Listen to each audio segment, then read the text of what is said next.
I was going to talk about filming a bit. I mean, what it seems to be in a way is a sort of film of a concept, and it essentially concentrates on that. Yeah, perhaps. in essence, that was it, yeah. And this is what you wanted to do, was it, from the start? Well, prior to the Americans in '73, that's what it came from. Joe Masso had contacted me, he's actually well, I shouldn't say that actually, I should say he's an acquaintance. I bumped into him a few times, and I knew he was very keen on the book, and he'd actually popped round because he was doing a paint one at the time on the Thames, and he was living further down the river, and on the sort of main route to London, you know, the sort of Hades in, you know, one of those things. And he said, you know, I just don't know why you don't do a film. So I think at that time there was something, oh yes, that's right, there was something that could have possibly been on the go, and we didn't really want to.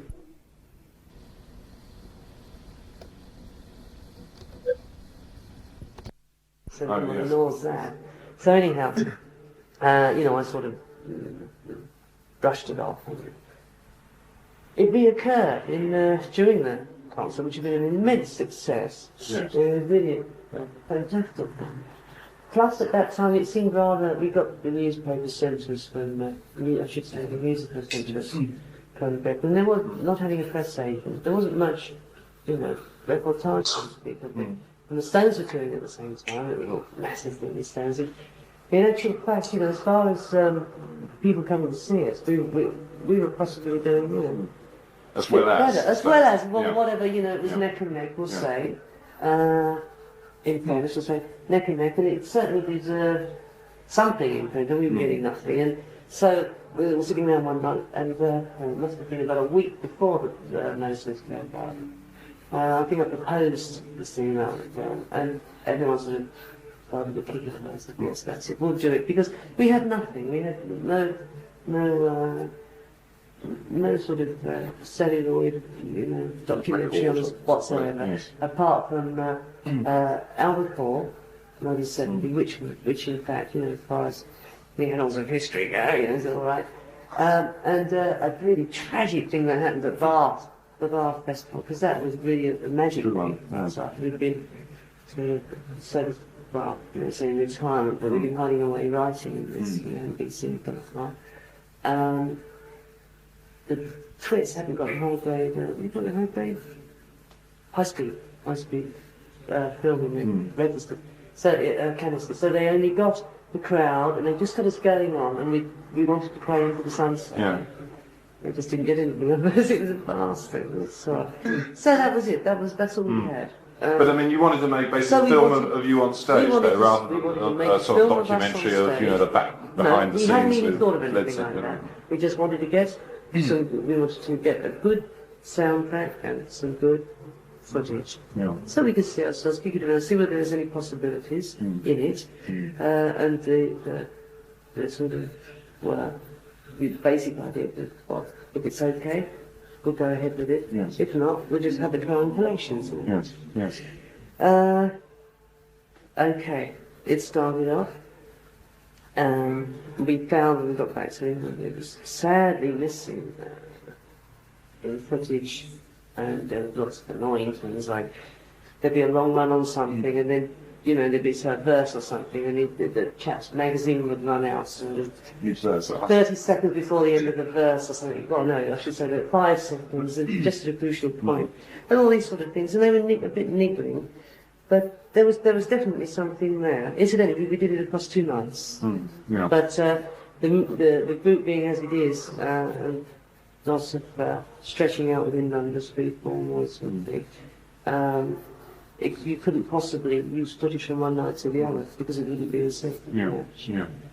And I should really say that after the accident that Robert's had, we replaced, well, we didn't.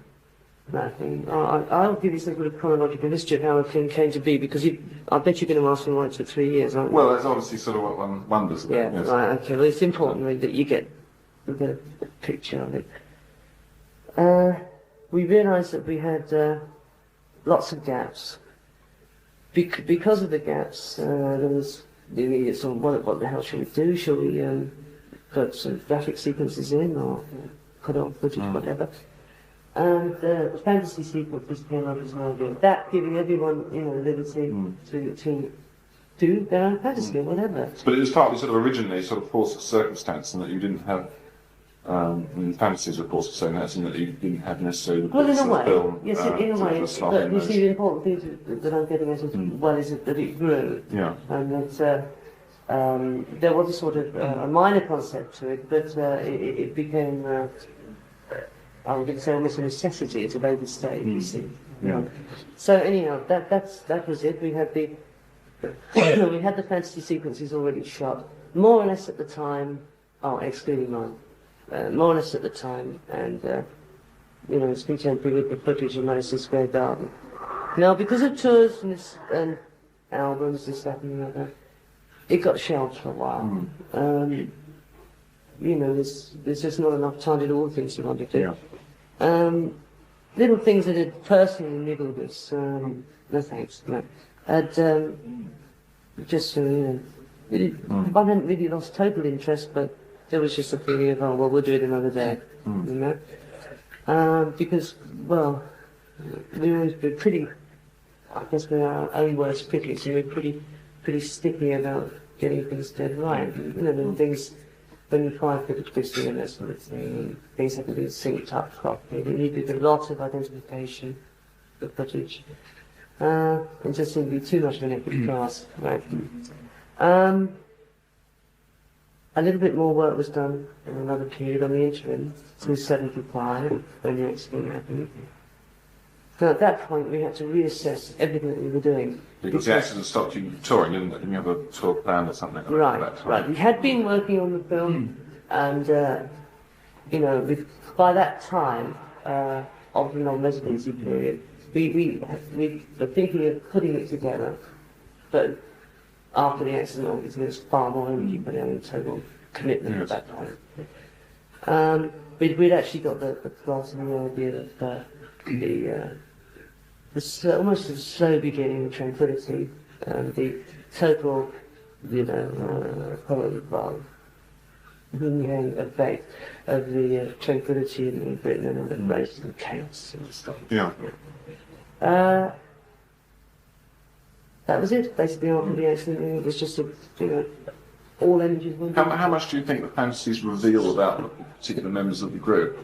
Well, I mean, as far as my one goes, and Dave's been confused, I mean, the most important part, well, there's a play on the eyes. That was a very important thing that I wanted to do, and that more than anything else, within my sequences, so to speak. I mean, I have to call it sequence because, say, Gonzo's isn't really fantasy. It's very real, isn't it? I mean, he comes across as he is, and possibly because of that, it may even be the most successful. I don't know. But I was very intent upon getting that the violent thing, you know, the fact that I think the cops are chasing that kid around and they drag him in the room and. Now just do one thing, the door shut, but this is why, you know, the director and myself came to loggerheads, and because of the situation in non-residency, where he was doing editing here and we voted off back, we did an so you're sort of communicating over. There was this one very important part that he didn't put it, and that's the door shuts, and this damn woman cop goes and does that, they trying to follow him. Alright. Like that with its functions. And that I thought was the most important part of that, you know, because the imagination runs wild at what's going on in that room, you know. I can't imagine why you should have checked. Well, like bending New York police or something. No, it wasn't. What more did we say? I mean, I'm putting that in because it is important, and there were a few things like that. It's a bit niggly, you know. But that, with all the music behind it, this chaotic imagery. You know, what about the idea of you relate. climbing up the cliff and the old man which turns into you? I mean, that was just self-indulgent, but it's an interpretation of the hermit's tarot. You know, the hermit being sort of holding the light, being a trigger, that sort of thing. Allusions to holding. Anyway, the thing of I should really say, rather than give a total interpretation of that, I think within a lot of the stuff that we've done, there's been, I won't say like a nebulous thing, but ambiguity, and almost thought-provoking, yeah. Well, you're still not quite sure what So say a lyric will go down, and in fact one's imagination will take, be thought-provoking material, let's say that. And somebody laid a concept, or presented a concept to me of that Hamlet sequence, which was really, really quite fascinating. It wasn't the way that what I was trying to put across, but it was damn good.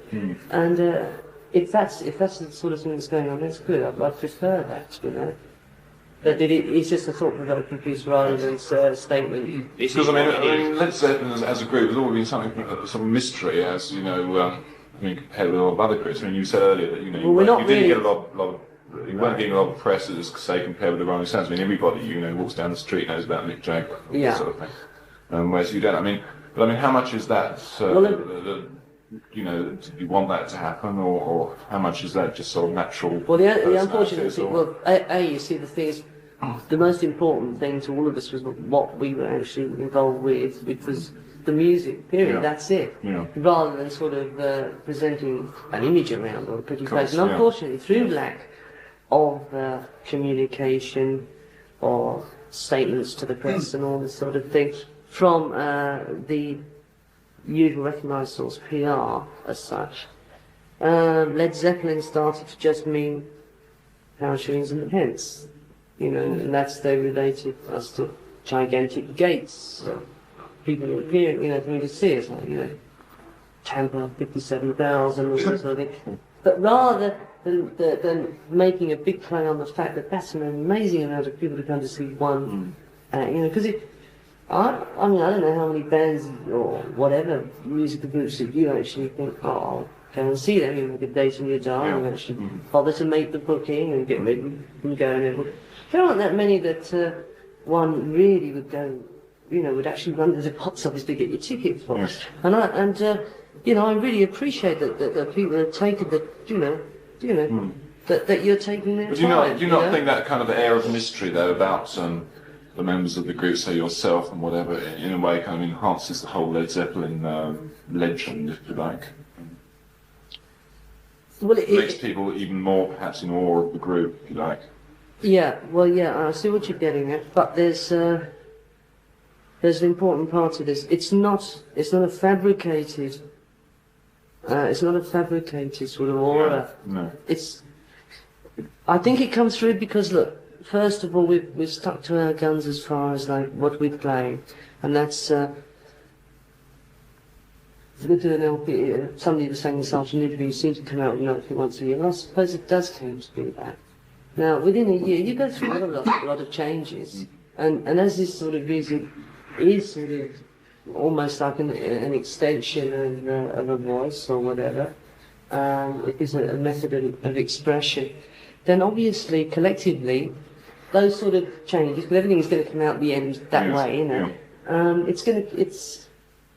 there are going to be changes. Now, if you daren't, or if you're very conscious of your image of your group or whatever, and you know that you've got a successful streak, the obvious thing to do is to keep that streak going. Well, we didn't do that. We just after the second LP recorded on the road, all of that rock and roll, the urgency, rawness, this within the lyrics, coming back to Britain after that, totally exhausted, and we went to Wales, stayed in cottage, log fires, playing acoustic guitars, songs came out of that.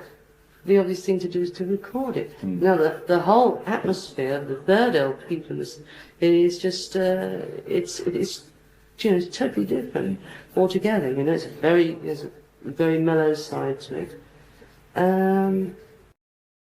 Changes. People just can't relate to that. I remember exactly the sort of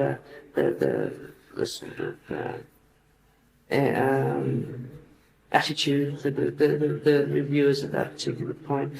1, 2, weaken. there's a one, two, we can all crumble or whatever. They just thought we were finished, and all the urgency, the energy from the band had disappeared. They couldn't understand that within a year one had gone through changes, and consequently, as a group, and it came out like that, the music, so you just want to put it out. Now, hand in hand with that, if you do, as I say, stick to your guns because you're really as intrigued more than anything else to see what is coming next. Because obviously, prior to a number being written, there was nothing. It's suddenly evolved.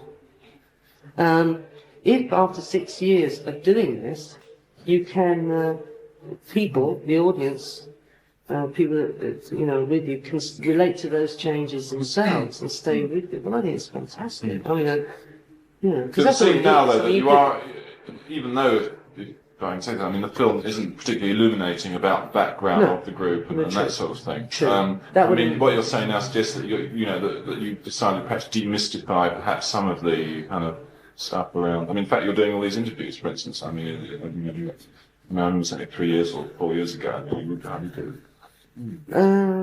Well, you see, I got a bit pissed off with the musical papers. It got so bloody dry. And I'm not just saying the attacks upon us, but I just saw a couple of people go down, really carrying the whole weight of criticism on their shoulders, believing it, and it was bloody sad, The thing is, I suppose they've got a bit of a job to do. They're trying to give a précis of what's going on musically and run it on a week-to-week basis. Well, music doesn't run on a week-to-week basis. This whole thing of what's next, what's the new trend, as we all know about that sort of thing. What do you think about this view that's being expressed occasionally in music papers at the moment of how kids are fed up with enormous rock concerts?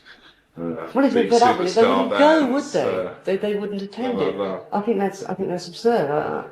I think the mass gathering, regardless of whether it be a rock and roll band or whether it be a classical audience, is just the feeling of everybody coming together and being together and knowing that you can relate to that, whatever it is, the focal point.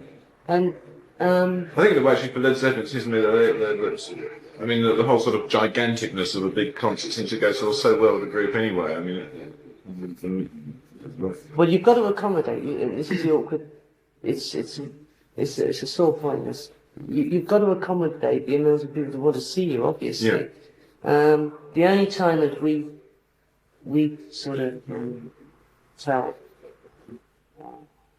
victim, I should say, really, to the press and criticism and the pundits, so to speak, was after the this is about the third major tour of Britain after being doing the Overtime, all the big, the larger, as it was, the word was getting about, because sure we did some interviews to begin with, certainly I did anyway.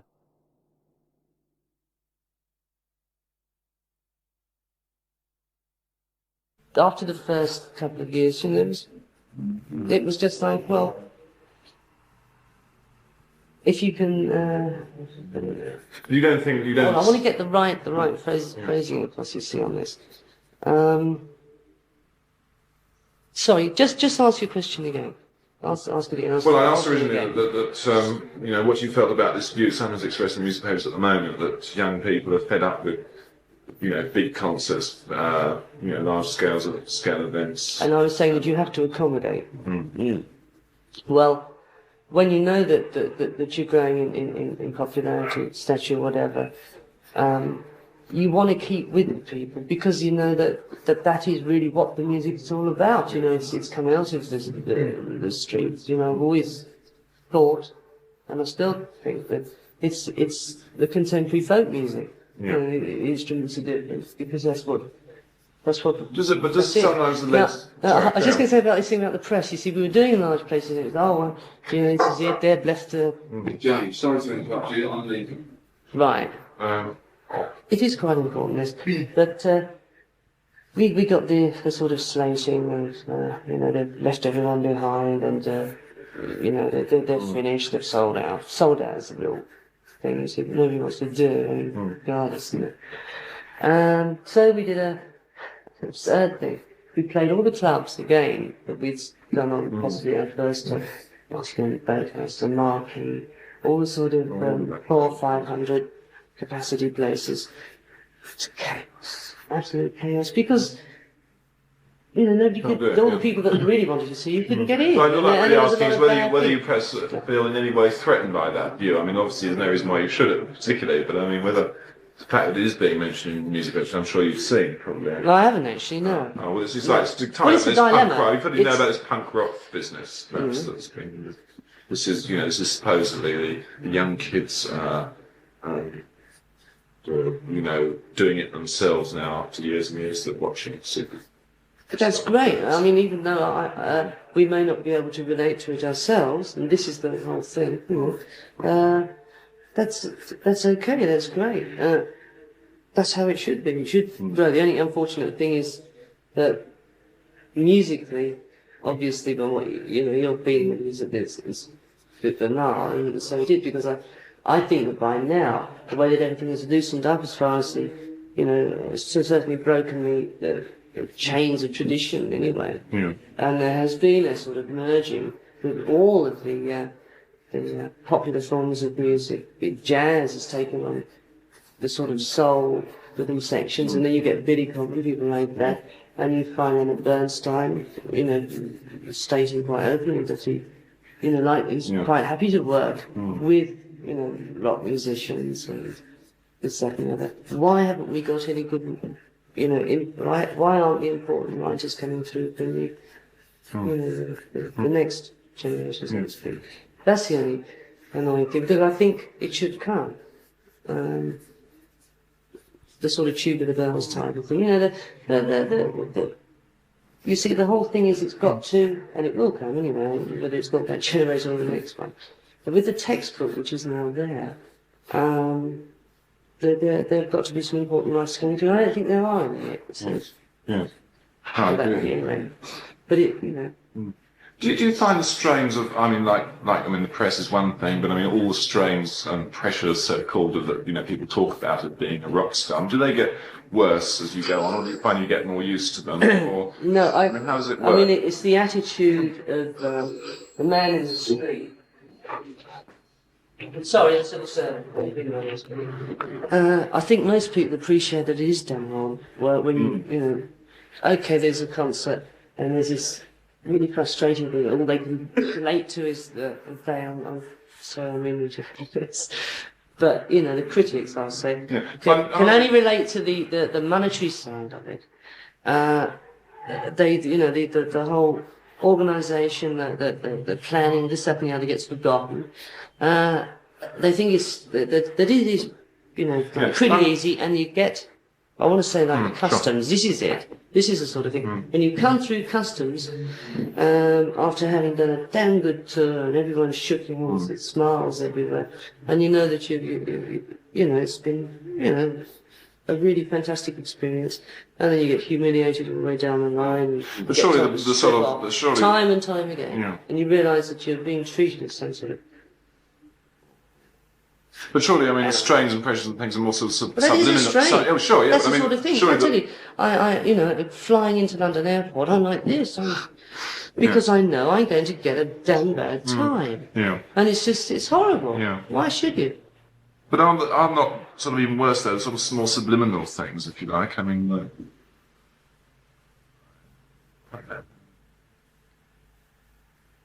Well, what the sort of thing you mean? What one can find themselves living in a bubble? Mental kind of things, that sort of business. It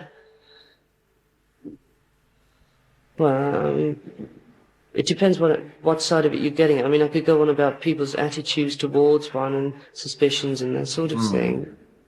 But it must be an awful strain to be sort of a big personality all the time, and I must wonder whether one gets used to it. Well, it depends. The sort of trips that people try to lay onto you the whole time, and that kind of thing, perhaps. Whether one gets used to that, or whether you just find it, as it goes on year after year, you find it even more and more difficult to cope with. It's not difficult so much to cope with. It's overwhelming when, for instance, when you get off a plane, say in the States, after having done a certain amount of routining and organising, say, you know, this, that, and the other, lights and everything, synchronising everything. So you've got a show, as opposed to just a repertoire. And then you walk into two sort of dates. You only, because we only play on our own, because it's a sort of 3.5 hour show. And you walk into like 56,000 people first date, the next one, well, 57,000. And suddenly you realise that over 2 days you've played with everyone. Yes, well, I mean, My God, you know, what's going on? So what I'm saying is that, you know, sort of this, the growth, the fact that there seem to be more and more people coming to these to see us, you know, you wonder when it's going to stop. Yes, but I mean, that's what I'm saying. I mean, that must be fairly mind-blowing. You That's allow what- yourself to think about it, perhaps. Well, the obvious thing is if you're so wrapped up in that aspect of it, or one was, this is where the formula, when you hang on to what you've got, you think, you'd analyse what you've got. The essence of the band is, that's it, we'll keep that going. Yeah. But as I say, we haven't taken so many chances that have felt right at the time, and more, you know, just convictions really, you know, not putting out an LP for a year, touring for like 9 months, and then putting out an LP with no information on it whatsoever, no title, no name group, just singles. So, as if, and the whole object of that, and that was at the end of a whole bout of criticism, you know, it was as if to say, well, here it is, it's just a piece of plastic. If you like it, you can, you know, want to have it, and if not, forget it, you know. I don't, you know, at that point it was considered real, you know, professional suicide. They weren't to be really confident that what we were doing within ourselves was right. You know, I mean, Do you find as a musician that you're totally satisfied with what you do in Led Zeppelin? I mean, you had a lot before the group's formed. I mean, you had a lot of experience in all kinds of other things. Yeah, I mean, really, you know, you say your influences are sort of Gans and things like this. I mean, do you find that you ever want to kind of, well, obviously, what a lot of people have done in the past, make solo albums and all this sort of stuff. I mean, I wasn't really suggesting that. I mean, do you have bits and pieces that you? Yeah, I know what you're getting at. Well, I've written. Obviously, there's a lot of stuff that I've got written at home and orchestrated, which haven't so far been employed with the band. I would say that if a writer in a group, unfortunately, it doesn't relate to us at all, but this is where it goes wrong. When somebody has got a theme that he wants to get across and it doesn't relate in any way whatsoever, or it couldn't be employed within the band's repertoire. But you see, I think we're sort of this way and that, you know, like a pendulum almost within the sort of within our capabilities. I mean, for instance, so that anything can be employed. I mean, for instance, I read that you went to Morocco, I think, about 6 or 9 months ago. I don't know whether you sort of got into Moroccan music or not. I mean, one can never imagine Led Zeppelin playing Moroccan music. I mean. Well, I'm surprised you say that, because I think what we're doing is very akin to that sort of music. For if you think of the Chajuka music, the rites of Pan, trance music, riffs, which is what it is. Yeah, I suppose. It's very independent, isn't it? Yeah. Yes.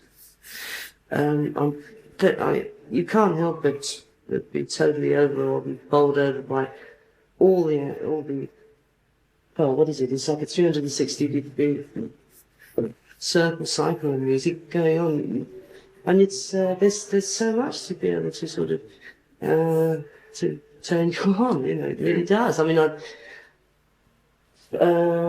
folk music. I should just say national music with a sort of identity, national identity, like Moroccan music, tribal music,